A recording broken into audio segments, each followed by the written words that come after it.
샬롬 샬롬 샬롬. 하나님 사랑합니다. 여러분 주 안에서 사랑합니다. 욥기 42장. 오늘 제목 전능하신 하나님이시죠. 42장 마지막 장입니다. 욥이 여호와께 대답하여 이르되 주께서는 못하실 일이 없사오며 무슨 계획이든지 못 이루실 것이 없는 줄 아오니 무죄한 말로 이치를 가린 자가 누구리이까. 나는 깨달지도 못할 일을 말하였고 스스로 알 수도 없고 헤아리기 어려운 일을 말하였나이다. 내가 말하겠사오니 주는 들으시고 내가 주께 묻겠사오니 주여 내게 알게 하옵소서. 전능하신 하나님이십니다. 우리를 지으시고 이 땅을 지으시고 땅과 하늘과 바다와 새와 물고기와 또한 사람을 만드시죠. 욥의 마지막 말씀. 욥은 하나님 말씀을 듣고 완전하신 하나님의 섭리를 깨닫습니다. 자신이 하나님의 섭리를 잘 알지 못하면서 불평했던 것을 회개합니다. 욥은 자신의 죄를 용서받고 다른 사람의 죄를 또한 용서하지 합니다. 그가 다른 사람의 죄를 용서하자 하나님은 욥이 잃었던 모든 것을 2배로 회복시켜 주십니다. 우리가 욥처럼 하나님의 섭리를 잘 알지도 못하면서 불평할 때가 있습니다. 우리가 하나님의 완전한 섭리를 알고 어떤 고난 속에서 하나님께 감사할 수 있기를 기도합니다. 완전하신 하나님의 섭리. 욥이 여호와께 대답하여 이르되 주께서는 못하실 일이 없사오며 무슨 계획이든지 못 이루실 것이 없사오니. 1, 2절이 이렇게 시작이 되죠. 욥은 하나님이 전능하심을 고백합니다. 2절은 우리말 성경에 나는 주께서 모든 일을 하실 수 있다는 것을 알았습니다. 이렇게 해석되어져 있습니다. 주는 모든 것을 하실 수 있다. You can do all things. 모든 것을 하실 수 있는 전능하신 하나님. 모든의 원어는 칼날에서 유래한 말입니다. 칼날은 완전한, 정확한, 완벽한 아름다움이라는 의미를 가지고 있죠.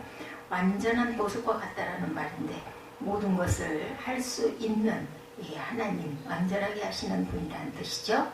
하나님이 주신 고난도 보석처럼 완전한 아름다움이라는 것입니다. 욥은 주는 제게 고난을 주실 수 있습니다. 그것은 완전한 것입니다. 그리고 아름다운 것입니다. 라고 고백합니다. 고난이 정확하고 완벽한 아름다움이라는 것을 욥은 알았습니다. 이것이 바로 하나님의 완전함을 인정하는 섭리신앙입니다. 욥은 재산을 잃고 자녀가 죽고 악창으로 여러 달 앓았습니다. 이것도 하나님의 완전하고 아름다운 섭리라고 욥은 고백합니다. 아침마다 태양이 뜨는 것을 보면 하나님의 섭리를 알 수 있습니다. 지구는 정확하게 매일 하루에 한 번씩 자전하며 1년에 한 번씩 공전합니다. 하나님의 일은 실수가 없으시죠? 하나님은 하시는 일 참으로 아름답습니다. 그와 같이 하나님은 우리의 인생을 완전하게 아름답게 섭리하십니다. 완전한 섭리에는 실패도 없고 실수도 없고 일정 일에게 오차도 없습니다. 잘 알지도 못하면서 우리는 불평하고 불만하고 하나님을 원망할 때가 너무나 많습니다. 알 수도 헤아리기도 어려운 일을 말하였나이다. 3절에 보면 이렇게 말하죠. 무지한 말로 이치를 가리는 자가 누구니까. 나는 깨달지도 못한 일을 말하였고 스스로 알 수도 없고 헤아리기도 어려운 일을 말하였나이다. 내가 말하겠사오니 주는 들으시고 내가 묻겠사오니 주여 내게 알게 하옵소서. 내가 주께 대하여 귀로 듣기만 하였사오나 이제는 눈으로 죄를 주를 배웁나이다. 이렇게 고백하죠. 내가 의를 행했는데 왜 고난을 주느냐고 불평하고 하나님은 불의하다고도 말했습니다. 깨달지도 못하면서 함부로 말했습니다. 하나님의 완전한 뜻을 잘 알지도 못하면서 하나님의 섭리를 함부로 말했습니다.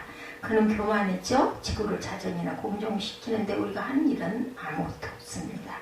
우리가 열심히 예배드리고 기도하고 금식하면서 왜 아침에 빨리 오지 않느냐고 불평할 수도 없습니다.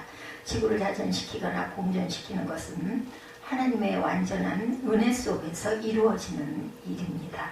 욥은 그와 같이 자신에게 일어나는 모든 일이 하나님의 은혜의 힘을 깨달으면서 자기 의에 사로잡혀 있음을 회개합니다. 그는 하나님의 섭리를 알지도 못하고 불평했던 것을 회개하고 아는 채 하는 교만을 회개하고 겸손해졌습니다. 우리에게 있는 모든 것은 완전한 섭리고 하나님의 완전한 은혜죠. 우리에게 일어나는 모든 일은 완전하신 하나님의 걸작품입니다. 하나님은 우리의 인생을 섭리하면서 매우 좋았노라, 베리굿이라고 말했습니다. 우리가 이것을 알 때 하나님께 절대로 불평할 수가 없습니다.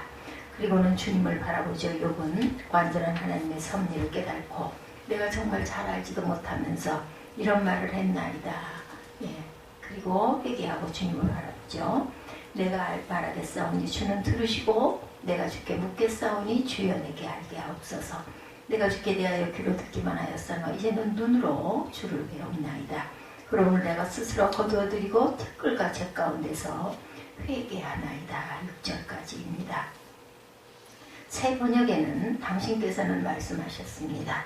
이제 들어라. 내가 말하겠다. 내가 물을 테니 알거든 대답하여라. 욥이 말하는 것이 아니라 하나님 말씀하시고 하나님이 듣는 것이 아니라 욥이 듣는 것으로 나옵니다. 그렇게 해석하는 것이 문맥상 더 자연스러운 거겠죠. 욥은 주님이 하시는 말씀을 듣고 대답합니다. 그는 주님의 음성을 듣기만 하였지만 이제는 주님을 눈으로 배웁는다고 고백합니다. 백문이 불여일견이죠. 그는 하나님의 완전하신 섭리를 깨달으며 하나님의 보시기 보이기 시작을 합니다. 은혜의 하나님을 만나보라니 모든 의문이 사라졌습니다. 그는 자신의 한 말을 스스로 거두어드립니다. 그는 티끌과 재 가운데서 자신의 교만의 죄를 슬퍼하며 회개하였습니다. 욥은 하나님을 보았을 때 자신의 죄를 발견하죠. 자기 의가 있었던 죄악을 발견합니다. 하나님의 완벽한 섭리를 알지 못했던 죄를 회개하고 자신의 의로움도 하나님의 은혜였음을 깨닫지 못한 것을 또한 회개합니다. 그리고 욥은 중보 기도하죠. 7절에서 9절을 보면 하나님은 욥에게 말씀하신 후 욥의 세 친구 엘리바스와 소발과 빌닷에게 회개를 촉구합니다. 그들에게 노하시며 그들이 하나님에 대하여 말한 것이 옳지 못하였다고 말씀하죠.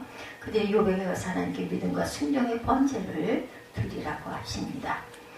7절에서 9절 보면 여호와께서 욥에게 말씀하신 후에 대만 사람 엘리바스에게 이르시되 내가 너와 내 두 친구에게 노하나니 이는 너희가 나를 가리켜 말한 것이 내 종 욥의 말같이 옳지 못함이니이다. 그런즉 너희는 숫소 7과 순양 7을 가지고 내 종 욥에게 가서 너희를 위하여 번제를 드리라. 내 종 욥이 너희를 위하여 기도할 것인즉 내가 그를 기쁘게 받으리니 너희가 우매한 만큼 너희에게 갚지 아니하리라. 이는 너희가 나를 가리켜 말한 것이 내 종 욥의 말같이 옳지 못함이니라. 이에 대만 사람 엘리바스와 수아 사람 빌닷과 나아마 사람 소발이 가서 야훼께서 자기들에게 명령하신 대로 행하니라. 야훼께서 욥을 기쁘게 받으셨더라. 이렇게 증거되죠. 욥으로부터 사죄의 기도를 받으라고 하시고 그래야 그들의 죄를 용서하신다고 말씀하십니다. 세 친구의 문제는 바리새인적인 죄입니다. 그들은 욥에 대해 이해와 사랑과 판단과 정죄를 하였습니다. 하나님은 제사를 원치 않고 자비를 원하는 것을 몰랐죠. 하나님의 은혜를 알지 못하고 인과응보적인 말을 합니다. 그들은 율법적이었습니다. 가장 심각한 문제는 그들이 좋으신 하나님을 전하지 못하고 죄를 벌주시는 하나님만을 전한 것이죠. 이렇게 사랑의 하나님을 알지 못할 때 사람을 돕는 것이 아니라 오히려 사람을 죽이게 됩니다. 친구들의 말씀대로 순종했고 자신의 긍휼 없는 죄를 회개합니다. 욥에게 선물을 주고 잘못을 빕니다. 욥은 그들을 위해 용서의 기도를 해주었습니다. 하나님은 욥의 기도를 기쁘게 받으시고 그들을 용서해 주시죠. 욥의 친구들을 용서하자 하나님은 욥에게 크게 복을 주십니다. 5번째로 욥에게 갑절의 복을 주십니다. 10절에서 11절에 보면 욥이 친구들을 위해 기도하자 하나님은 욥의 병을 치료해 주십니다. 하나님은 욥이 치료받기 전에 먼저 친구들을 용서하라고 하셨습니다. 하나님은 용서하는 자에게 치료하여 주시죠. 우리가 우리에게 죄 지은 자를 사하여 주면 하나님도 우리의 죄를 사하여 주십니다. 하나님은 욥에게 잔연한 물질에 있어 이전보다 갑절로 축복하셨습니다. 형제 자매들과 지인들이 욥의 집에 와서 욥과 함께 음식을 먹습니다. 과거 욥이 받은 재앙에 대해서 슬퍼하고 위로해 줍니다. 그들은 욥에게 캐시타와 금고리 하나씩을 선물로 주죠. 캐시타는 금한 조각에 해당하는 돈의 무게의 고대 화폐 단위인데 은혜의 일종입니다. 욥의 축복은 고난전의 축복으로 회복된 것이 아니고 자신의 의와 결과가 아닌 하나님의 은혜로 새로운 복이 주어집니다. 욥은 그것을 깨닫죠. 하나님은 고난을 인내하는 자를 복 주시고 고난은 인내 외에 해결할 길이 없습니다. 욥이 받은 축복을 보면 12절에서 17절을 보면 욥은 자녀와 재산도 풍요로웁니다. 욥은 다시 7남매 3녀를 두었습니다. 7남 3녀. 그는 140달 장수하며 4대까지 보며 삽니다. 첫째 딸 여미만은 비둘기 일종인 이집트의 호도이를 뜻합니다. 여미만은 고통의 캄캄한 밤이 지나고 형통의 빛이 비추게 된 욥의 변화된 축복을 나타냅니다. 둘째 딸은 구시안입니다. 구시안은 종교의식에 사용되던 계피나무 향을 가진 것으로 아름다운 향기를 나타냅니다. 그녀에게는 계피향의 냄새가 풍기기 때문에 이렇게 이름을 지은 것입니다. 셋째 딸은 게레나북입니다. 게레나북은 물감의 뿔이란 뜻입니다. 이 이름은 눈을 매력적으로 보이도록 하는 눈화장과 연관된 이름입니다. 이와 같이 욥의 세 딸들은 각기 특이한 아름다움과 매력을 지니고 있었습니다. 딸들이 세계에서 가장 아름다운 미인이고 이들에게도 욥은 기업을 줍니다. 하나님은 시험을 통과한 욥을 축복하시죠. 그래서 완전한 섭리를 우리가 알아야 된다는 것입니다. 42장 그리고 우리 욥기의 마지막 총결산의 뜻은 우리는 완전한 하나님의 섭리를 깨달아 알아야 합니다. 그러면 우리는 다른 사람을 용서할 수 있고 어떤 고난 속에서도 긍정적인 생각을 하고 감사할 수 있습니다. 은혜의 세계 속에서 자기의 의를 극복할 수 있습니다. 무엇보다 고난을 인내할 수 있죠. 보라 인내하는 자를 우리가 복되다 하나니 너희가 욥의 인내를 들었고 주께서 주신 결말을 보았거니와 주는 가장 자비하시고 긍휼하시는 이십니다. 야고보서 5장 11절입니다. 저는 주님과 사랑하던 한 자매 조현병에 걸린 것을 보고 많은 의문이 생겼습니다. 과연 하나님은 계시는가? 내가 목자 생활을 잘하고 있는가? 이런 질문 속에서 요한복음 3장 16절을 통해 예수님을 보내신 하나님의 사랑을 깨닫고 하나님 나라의 복음을 깨닫습니다. 성경 66권 강해를 쓸 수 있었다고 목사님의 고백입니다. 그러나 그 자매는 아직도 회복되지 않았습니다. 더욱 주님을 사랑하면서 인내해야 함을 우리는 배워야 되겠죠. 주님의 때에 모든 것이 회복될 줄 믿습니다. 욥기 전체를 통해서 우리는 하나님을 전능하신 하나님을 더욱더 믿고 의지하고 바라보고 사랑하는 하나님의 귀한 아들, 딸 또한 죄종 되시기를 주님의 이름으로 축복합니다.